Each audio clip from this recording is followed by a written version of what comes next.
There is a long-standing tradition of applying economics to football. It's decades old, and I want to do a little bit of that about the draft and how the draft is an auction market. Get ready for a weird one. It's the Locked On Vikings podcast.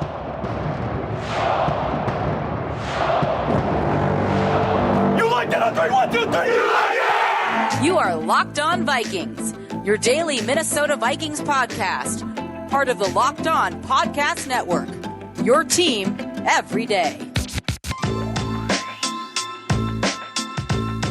Hello, everybody. Welcome to the Locked On Vikings podcast, part of the Locked On Podcast Network, your team every day.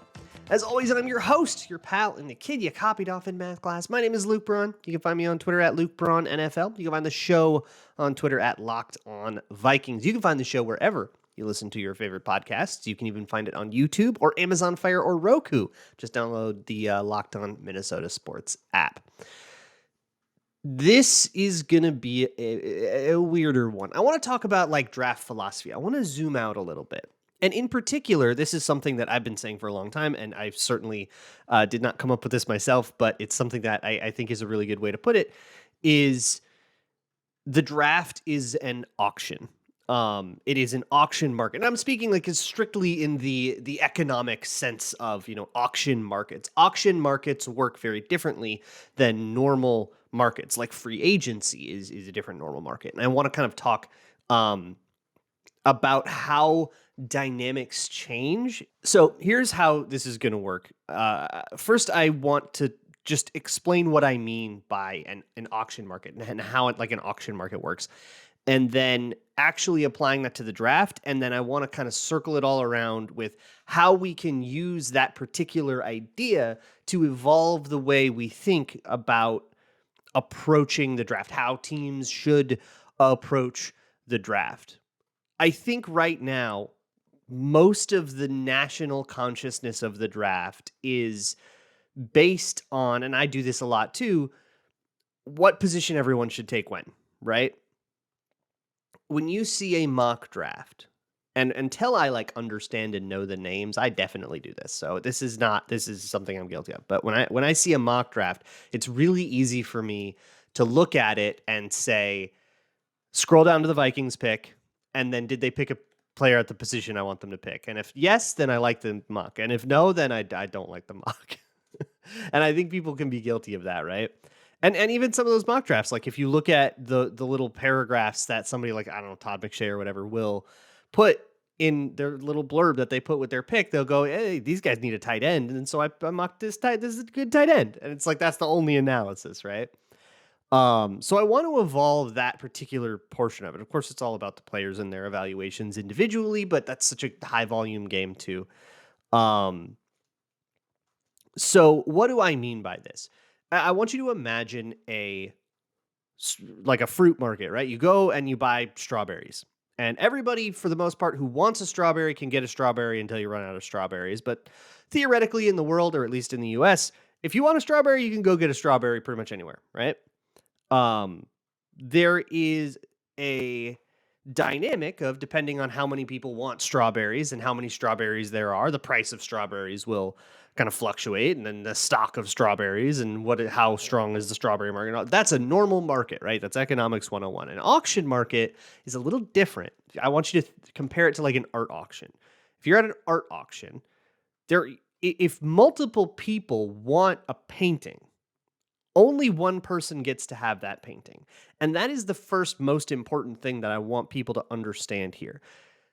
The goal should be, when you're evaluating draft players, to be correct about them, I would assume, right? Your goal should be to properly evaluate that player. If I say that player has a second round grade and then he turns out to be a first round player, I was wrong, right? And if he turns out to be a third round player, I was wrong. But if he's a second round player, I was right. The goal should be to, be as accurate as possible. But whoever's wrong and thinks that player is a first round player is the one who's going to get him, because that is, that's, if you're willing to spend a first round pick, you get to pick him before the second round people go. Again, compare that to an art auction, right? If there's a little painting that, looks like it was scribbled by me in crayon of a squirrel and it looks bad, but somebody decides they're going to pay $25 million for it, well, that guy gets it for $25 million, even though he's incredibly wrong about how much that thing is valued at.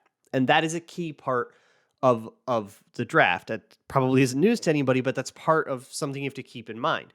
The person who gets the player is not the person who's most right about the player. It's the person who's highest on the player. But the other problem here is, unlike an art auction, an art auction, everybody comes with a whole bunch of perfectly liquid cash, which means perfectly flexible. If you want to spend $5, you can spend $5. If you want to spend 10, you can spend 10. If you want to spend $1 million, you can spend $1 million if you have that much money. There are no increments, right? There's no limits, and it's all perfectly flexible. But in the draft, it doesn't quite work that way. If you have pick 23, but you have a player you want to spend pick 15 on, you don't have pick 15. So you have to hope he makes it to 23, or you have to try to trade up. And that's where the trade charts come in.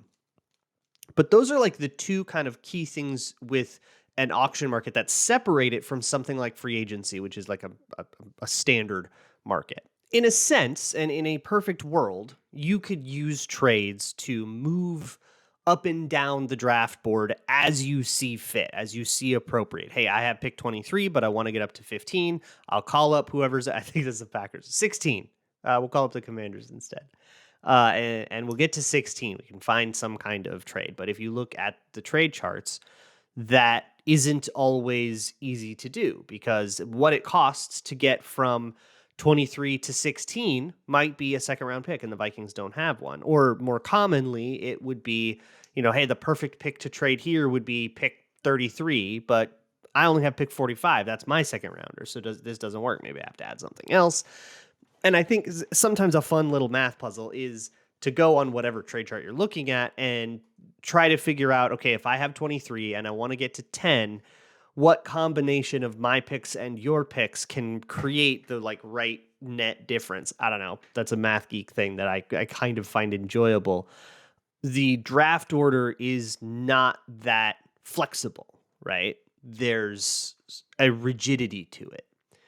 And this is further complicated from the idea of it just kind of being like an art auction where everybody's just buying paintings. When you're buying a painting, you kind of know its value. If you're, a good enough art curator or whatever, what this thing is worth, more or less. Or a better way to put it is it has a static worth. There is no range of outcomes for that painting. It just kind of is what it is.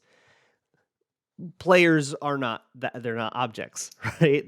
They're people that have dynamics and stuff, and that range of outcomes is what you're purchasing. And so this is going to be more of an overall kind of meandering draft philosophy episode. But when we hear about, you got to take a swing at that ceiling, we have to understand that you're also drafting the possibility that that guy just never works out, right? You are exposing yourself to outcomes where you're drafting Kellen Mons, who are off the team in 2 years. And you have to kind of understand that and value it properly. It's sort of like if you auctioned a bunch of stocks, and what the future holds for them, you can speculate about and you can study. And if you're really smart, you might be really good at guessing, but you ultimately are still playing into probabilities. And you'll hear like Kwesi Adofo-Mensah say stuff about this, like, decision making under uncertainty is the way that he talks about this. And really, that's just probabilistic decision making. But within that structure of there is only one version of this asset, right? There's only one Anthony Richardson. Only one team gets Anthony Richardson. And that team is going to be the one that is highest on him, right? Most willing to spend high amounts of draft capital on him. And B, the team that actually has that capital to spend, which can change at will, but you are kind of, swimming upstream. Trades take two to tango, and there are worlds where, hey, I would love to do this trade. It works out on all the charts. We have exact change, but I don't want to. I actually really like this guy on the board, and I'm just going to pick him. And then you miss out, right? So all of that stuff factors into the way the draft works. And I don't think any of that is like news to you or anything, but I think it's good to think about it in the abstract a little bit sometimes. outside of the realm of positional value, what the Vikings needs are right now, what players we like, is this a good class or a bad class or all this stuff, and just sort of think on the broadest sense, just sort of muse about how it works. I guess that's what I'm doing. But part of my draft philosophy kind of stems from that. So I really wanted to start there, and I will go into that draft philosophy in just a little bit. But first, if you have your own draft philosophy, you can put that sucker to the test with Ultimate Football GM. It is a game that you can find on the App Store or by going to ultimate-gm.com. It's a video game that is basically football team simulator. You have to do the draft, free agents, figure out contracts, get under a salary cap, hire the right coaches, and then see if your team actually, goes through, wins games, wins the Super Bowl. You can even you can draft a player, win a bunch of Super Bowls with him. He retires. You can hire him as a coach, win more Super Bowls with him. You can take it on. You can even start your own league amongst friends. We have one amongst all of us Locked On hosts. And right now, Locked On Vikings listeners get a 100% free boost to their franchise when using the promo code Locked On in all caps in the game store. That's Locked On in all caps, so make sure to check it out today. To download the game, just visit ultimate-gm.com or look it up on the app stores. That's ultimate-gm.com. Ultimate Football GM. Start your dynasty today. Thanks so much for making Locked On Vikings your first listen of the day. When you're done with this here show, go check out lockedonpodcasts.com/newsletters and check out Luke Inman's draft newsletter. You can sign up to a bunch of newsletters there, but Luke Inman, of course, Vikings fan, draft diehard, doing a draft newsletter. Go check it out. So I wanted to kind of start with that real abstract stuff, but let's get into some more concrete draft philosophy. I talk a lot about this. Speaking of Luke Inman, I got this phrase from him. Go get your guys. Hashtag GGYGs. I love that philosophy because it really does tend to work out that way, right? If you have your guys that you're in love with, that you swear by, go get them. If you try to nickel and dime extra bits of value, in theory and on paper, that works, right? If you have a guy that you're in love with and you take him at pick 20, that he is no different a player than if you pick him at, pick 23, but you just have taken that much of an extra risk to not get him. And when thinking probabilistically, you do have to kind of benchmark it out over time. The idea of if I'm going to play a game with you where we just flip coins and try to call them, you're going to be better at predicting who wins that game if you're allowed to change your prediction after every flip, if that makes sense, And when we're evaluating kind of draft process and when we're approaching the draft process, we can do the same thing as the board falls. There is a chance that the Carolina Panthers take CJ Stroud. There's a chance they take Bryce Young, right? There's a chance they take Anthony Richardson or whoever. Those chances we can quibble over whether it's 60-40 one way or whatever, but ultimately we do not know who those guys are going to take. And because we don't know that, we have to be prepared for all manner of outcomes, including but not limited to the outcome where all of our favorite players go. What do we do there? So this is where I'm at. I'm sort of changing my mind a little bit on a take in real time here. With Will Levis, my take was I probably wouldn't take him at 23 because I don't think that he is likely enough to improve upon Kirk Cousins for him to be my first round quarterback that I want to replace Kirk Cousins, right? That's my kind of my take there. If you want more on that take, you can go listen to the actual show about that. But for now, if you disagree, that's totally fine, but just bear with me. But if he is the quarterback that's left, right? Let's say Richardson, Stroud, Young all go in the top 4, and he's the quarterback that's left and he's available at 23, instead of saying, well, I bet I can trade back 3 spots and then maybe pick him after, and I can maybe eke an extra 4th round pick out of this. Well, not necessarily, because now you've taken an additional risk and you might lose what you had, right? So just get your guy if he's your guy. For my guy is Devin Witherspoon. If Devin Witherspoon falls to the 15-ish, 16-ish range, I have absolutely no problem with moving up and going and get that guy because I just love that dude that much. And I like Cam Smith a lot too. Perfectly happy with Cam Smith at 23. But I think that there is something to this is an auction. Go make the biggest bid on the thing you want the most. This is also probably a good time to mention the whole thing about trading down. So, for those who are unfamiliar, trading down historically has had an incredible success rate when compared to the teams that you traded up with. The team that trades up loses the trade a lot more than the team that trades down when all is said and done.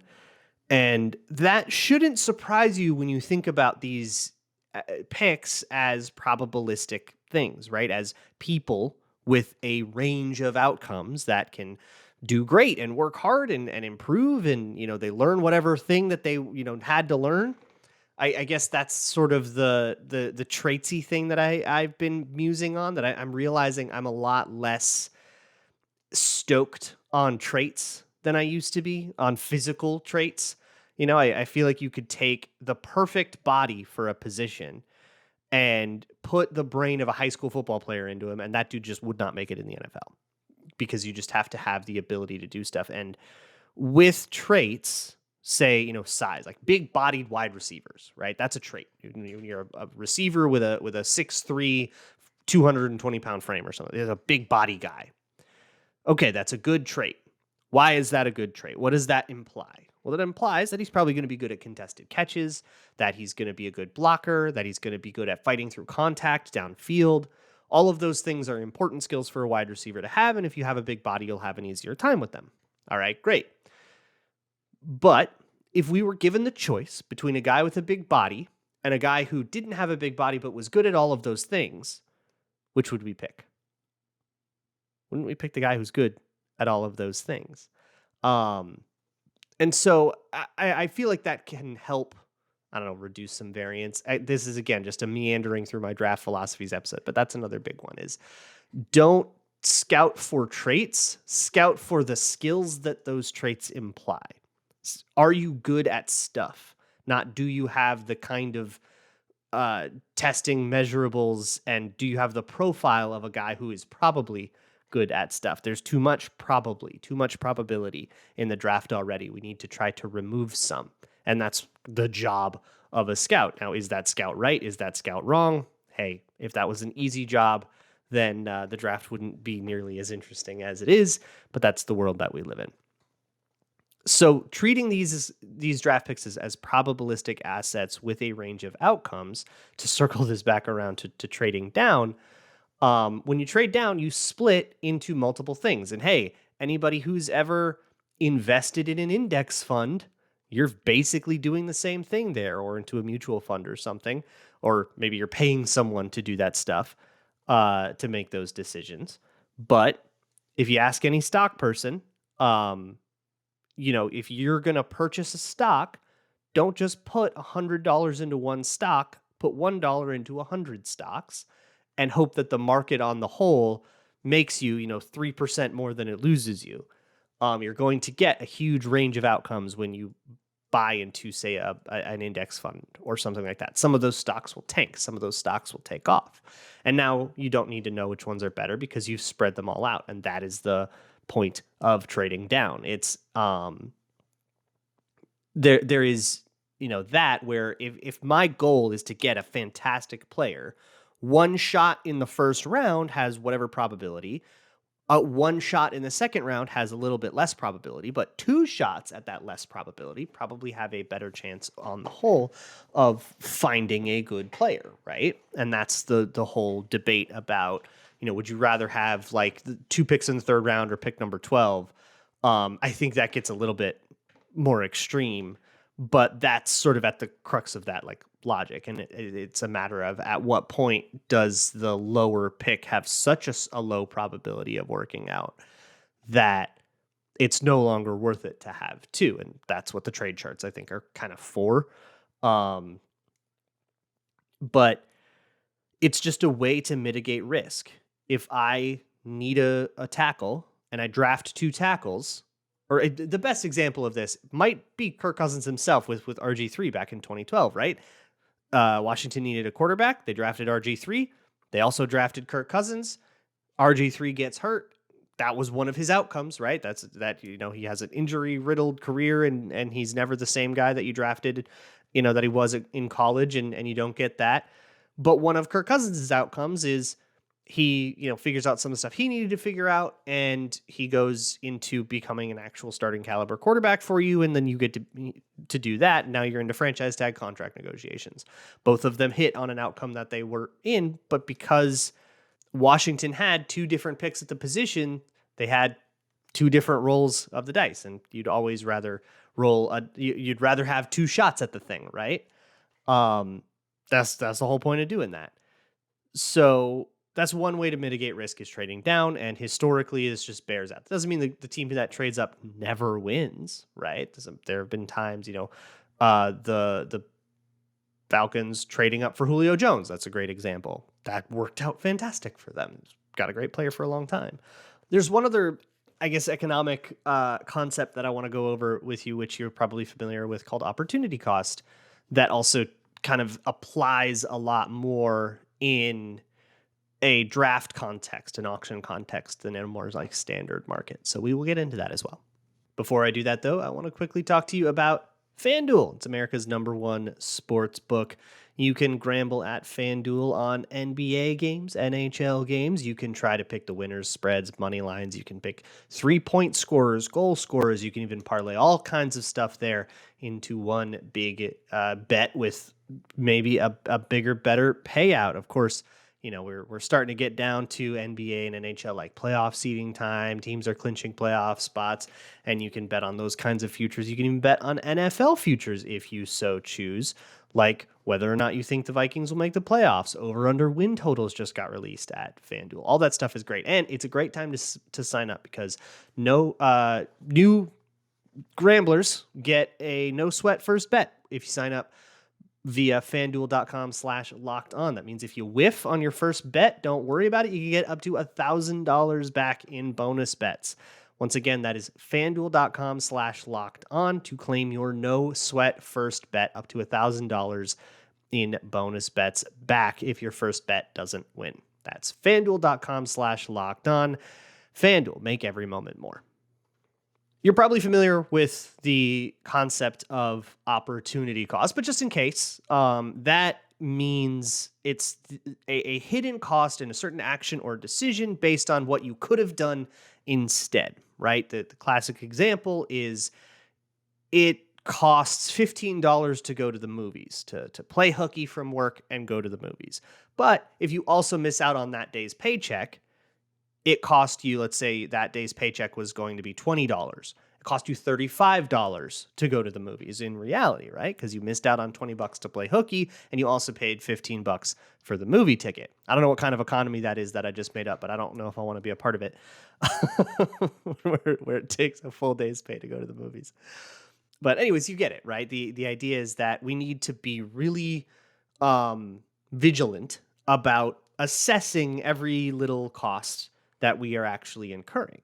And, when I talk about two kinds of currency, you'll hear me say that on this show all the time, because I'll see charts all the time, and from people with like analytics backgrounds, people who are doing good work in math, and then they'll post some chart about like, this is, draft capital spent by position, and nothing about cap space spent on position by position. Or, this is the hidden cost, is schematic capital spent by position. The idea of, well, so-and-so's scheme doesn't really need linebackers, so they don't really spend on linebackers. Well, that just means that their scheme is designed such that they're asking a lot more of everybody else. And, the easiest example there, I guess, is, a tight end chipping.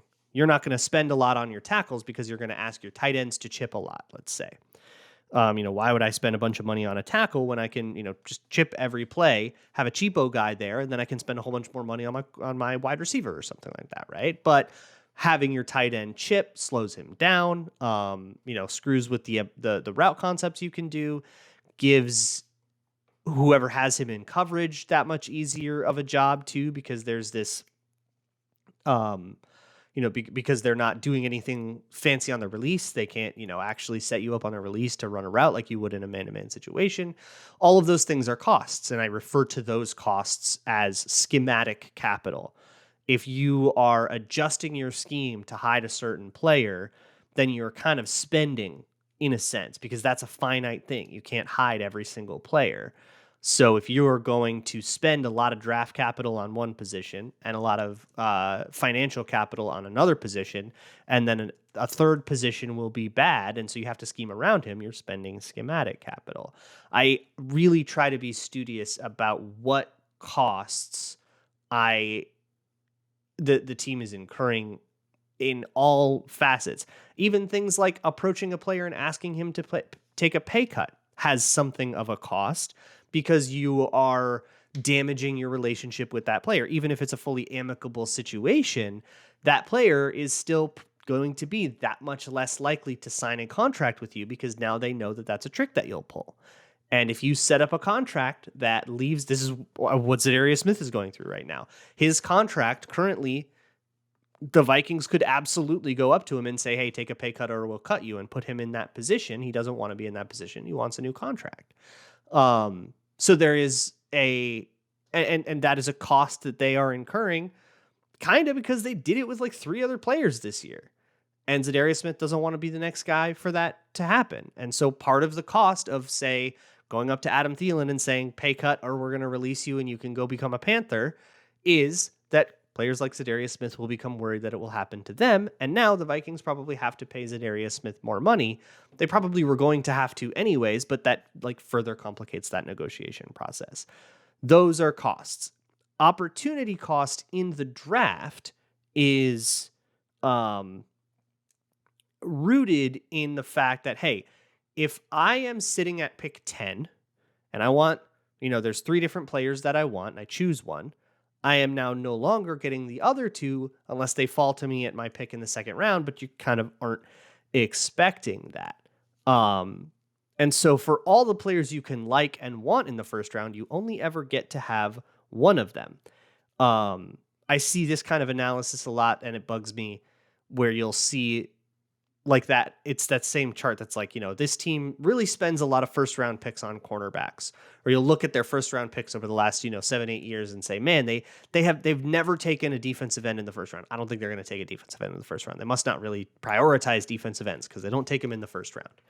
But really, you could have a big board where you're high. This is where I'm at this year right now. I'm really high on a lot of cornerbacks. There's like 7 cornerbacks that I would genuinely be. You could talk me into being like first round talents that they should take at 23. I think I've got 5 of them that I actually would take in at 23. And there's a couple that you could probably talk me into if you tried. And I think cornerback's the biggest need for the Vikings right now. I think that's the one that they need the most help at. I think that's the room that looks the worst that needs the biggest infusion of talent. I think wide receiver comes in second. And at the Vikings pick at 23, that cupboard is a lot more bare for what I expect to be available in terms of talent. So let's say Zay Flowers is available at 23. He's somebody I would take at 23. I will probably do an episode on that soon. But for now, again, just bear with me if you disagree. That's fine. But I would take Zay Flowers at 23, and I don't anticipate there being a lot of other guys available at 23 that I would take there at the wide receiver position.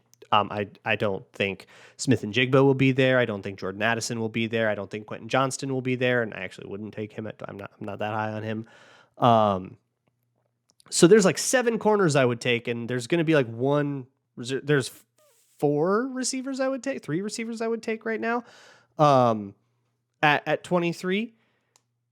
So if one of those receivers is available at 23, I'm taking the receiver, right? Because I have a decent chance that I'm going to be able to get one of those corners later in the draft. That doesn't mean I prioritized wide receiver higher. I just told you I don't. I prioritize cornerback higher right now, but it's not about the priority. It's about scarcity. That's the real word of the day, I guess, is scarcity and opportunity cost. If I chosen a cornerback, I am removing the opportunity to take a wide receiver, and the world where I didn't take a wide receiver hurts that position more than the world where I didn't take a cornerback, and I can still maybe get like Clark Phillips on day 2, which I'd be plenty happy with. If I walked away with Clark Phillips and Zay Flowers, I actually think that's one of the better draft weekends the Vikings could have if they walked away with those 2 players. And the reason for that is that I'm factoring in opportunity cost and scarcity and all of that stuff. I could go on about a lot of this stuff, but instead, let's table some of these conversations as they come up. I got Mock Draft Monday coming up next week. Check out Luke Inman's draft letter, Twitter Tuesday as well next week as usual, and we are getting down to it, folks. 20 days and counting until the NFL draft. We are getting there. I will see you all next week, and as always, Skull.